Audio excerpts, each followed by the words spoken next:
Bonjour à toutes et à tous et bienvenue sur Grand Lille TV. Ravi d'être en votre compagnie en ce lundi 28 mai pour toute l'actualité de la métropole lilloise en images et en 7 minutes.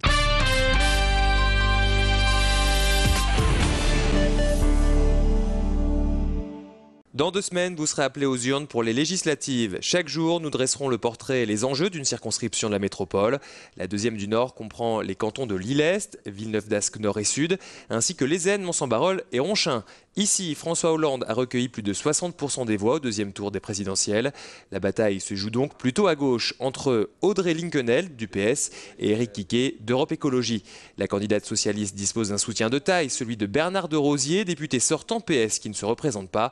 Audrey Linkenheld souhaite être élue pour mettre en place les propositions de campagne du nouveau président de la République. Je pense que j'ai d'abord évidemment un atout qui est celui de la cohérence politique, parce que je suis la candidate de la majorité présidentielle, que je suis socialiste comme notre président de la République et notre Premier ministre.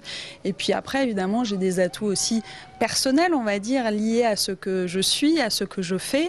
Je pense qu'être une femme aujourd'hui fait partie des qualités qu'on peut me reconnaître. Face à elle, un autre adjoint à la mairie de Lille, Éric Quiquet. À l'origine, l'élu vert devait se présenter seul pour le PS et Europe Écologie, car cette circonscription avait été choisie dans le cadre de l'accord national entre les deux partis. Mais finalement, les instances ont sélectionné la 8e circonscription pour présenter un candidat commun. Il n'y a pas eu d'accord sur cette circonscription entre les deux partis. Après, Audrey Linkenheld, on le sait, elle est candidate par hasard sur cette circonscription et ce n'est pas un reproche que je lui fais. Elle devait être au Sénat. Elle a dû se retirer au dernier moment de la liste sénatoriale. Je le regrette pour elle. Donc elle débarque dans une circonscription où elle n'est pas connue.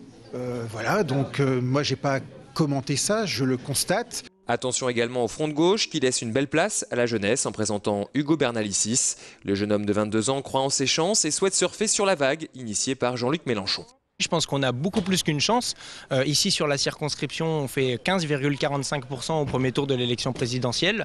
Voilà, le Parti socialiste a fait un bon score certes, mais il a fait le plein de voix avec le vote utile. Le vote utile fonctionnera beaucoup moins bien pour une élection législative. Au total, 14 candidats se présentent dans la deuxième circonscription. Pascal Rougy pour Lutte ouvrière, Caroline Boisard-Vanier pour l'UMP, Thierry Véron de la Mouraire, Mohamed Ali Ben Mansour pour Solidarité et Progrès, Damien Scali pour l'extrême gauche, Thérèse Le Saffre au Front National, Christine Poilly pour Objecteurs de croissance de Lille, Hamid Boujnan au Nouveau Centre, Jean-Claude Lègle pour l'Union pour la diversité, Jefferson Stallins pour le Parti pirate et enfin Christian Carnoy sans étiquette. Des éoliennes sèment un vent de panique dans le secteur de la Pévèle. Un parc de 6 engins devrait s'implanter à Éplechin, à quelques centaines de mètres de Canfin-en-Pévèle et de Wannehain. Le permis de construire avait été refusé à la société Winston par les fonctionnaires de la Wallonie, par les conseils municipaux des villes concernées et par la DREAL, la direction régionale de l'environnement, de l'aménagement et du logement. Mais en avril, coup de théâtre, la société a eu l'accord du ministre belge de l'environnement pour installer son parc. Un coup dur pour les riverains français qui n'ont pas de marge de manœuvre, comme Marc Delchini. Ces 6 éoliennes doivent s'installer à 650 mètres de sa maison, mais côté belge, cet habitant de Canfin a peur que cela entraîne une dévaluation du prix de son logement et des nuisances sonores. On est au-delà des limites que la législation française permet en termes de nuisances sonores, qui je rappelle est une émergence de plus de 5 dB. Et ici, on peut se rendre compte que par des mesures qui ont été faites, on arrivera exactement ici, à des niveaux de décibels supérieurs à 40 dB. Début 2013, la plaine de Bouvines où devrait s'installer ce parc pourrait être classé et donc protégé de toute construction, sauf si bien sûr le projet démarre cette année.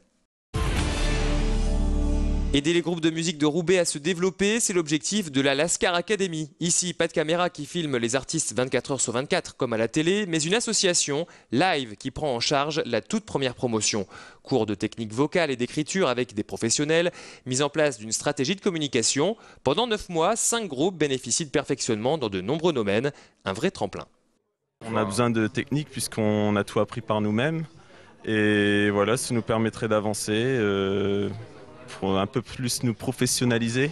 Il y a plus de professionnalisme, qu'on est suivi par des professionnels, il y a des intervenants qui viennent, tout ce qui est pour la technique, artistique, communication. Il y a des échanges en plus, comme il y a des rockers, des gens qui font du reggae, du hip-hop, c'est ouvert. Rappeurs, rockers ou encore DJ, ces 5 groupes ont été sélectionnés après un long examen de leur dossier avec en principal critère la motivation. C'est vraiment des jeunes qui viennent des quartiers de Roubaix, donc ils n'ont pas forcément conscience du circuit ni la connaissance du circuit. Donc nous, c'est vraiment essayer de leur apporter tout ça, toutes les petites techniques à avoir et où aller chercher l'info. Les élèves préparent déjà un concert pour la rentrée avant la fin de la première Lascar Academy en décembre prochain. Claire et Diane ont le goût de l'aventure et partent à la conquête du désert marocain. Ces deux Marquoises se lancent un grand défi, participer au trophée Rose des Sables en octobre prochain. Pendant 10 jours, les Ch'tites Roses vont devoir parcourir un grand rallye dans le désert, le tout à bord d'un 4x4. Un pari fou pour ces deux mamans, mais Claire a trouvé les bons arguments pour convaincre Diane d'y participer. Claire m'a parlé de l'aventure Trophée Rose des Sables et ma motivation première, c'est bien sûr le dépassement de soi, le défi sportif et aussi pour les enfants en fait du désert, l'œuvre humanitaire qui me tient à cœur. Ce trophée n'est pas une course de vitesse. L'orientation et le franchissement des dunes sont les principaux critères de classement.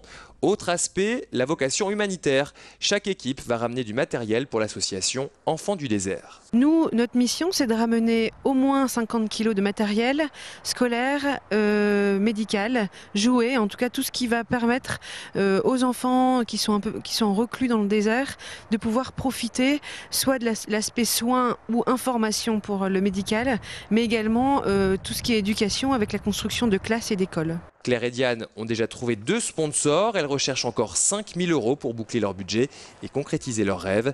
Avis aux amateurs. C'est la fin de ce journal en ce lundi 28 mai. L'info continue dans quelques instants sur Grand Lille TV.